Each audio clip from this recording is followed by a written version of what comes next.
PBNU dan Muhammadiyah tegas tolak izin investasi miras di Indonesia. Dikutip dari CNN Indonesia, Khatib Syuriah Pengurus Besar Nahdlatul Ulama, PBNU, Zulfa Mustafa menyatakan, PBNU secara tegas menolak langkah Presiden Joko Widodo yang membuka izin investasi untuk industri minuman keras atau beralkohol dari skala besar hingga kecil di 4 wilayah di Indonesia. Sikap PBNU itu, kata dia, tak berubah sejak Ketua Umum PBNU Said Akil Siraj tidak setuju terhadap investasi minuman keras di Indonesia pada tahun 2013. Sejak 2013 sudah menolak tentang investasi miras. Baik diberlakukan di seluruh Indonesia walaupun sampai sekarang di 4 provinsi. Sampai sekarang masih konsisten, kata Zulfa kepada cnnindonesia.com. Senin 1 Maret 2021.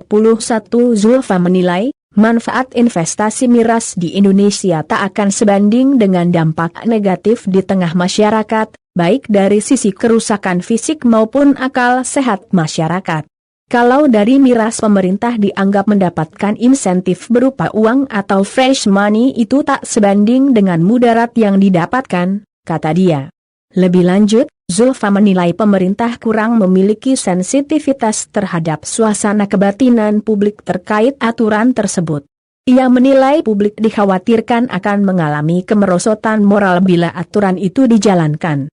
Ia juga menilai pemerintah Indonesia masih lemah dari sisi pengawasan selama ini.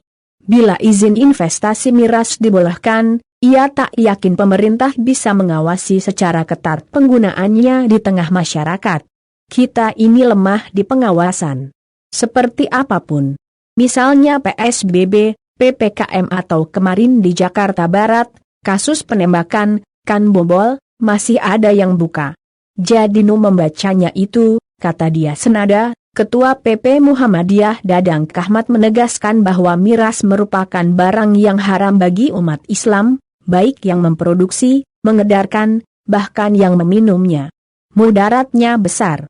Oleh karena itu kami menyesalkan dan sangat tidak setuju kepada pemerintah membuka izin untuk industri minol ini dengan skala besar walaupun hanya di 4 provinsi apapun alasannya, kata dia. Dadang menilai efek negatif yang ditimbulkan dari pemberian izin tersebut sangat meluas seantero Indonesia. Bahkan, kata dia, kualitas sumber daya manusia, SDM, yang unggul di Indonesia bisa terhambat akibat hal tersebut. Sebagai negara yang penghuninya mayoritas Muslim, melegalkan miras adalah sesuatu yang aneh dan buruk sekali bagi citra Indonesia, kata dia. Aturan tentang izin investasi miras tertuang dalam Peraturan Presiden, Perpres, Nomor 10 Tahun 2021 tentang bidang usaha penanaman modal yang diteken Kepala Negara pada 2 Februari 2021. Aturan itu merupakan turunan dari Undang-Undang, UU, Nomor 11 Tahun 2020 tentang Cipta Kerja.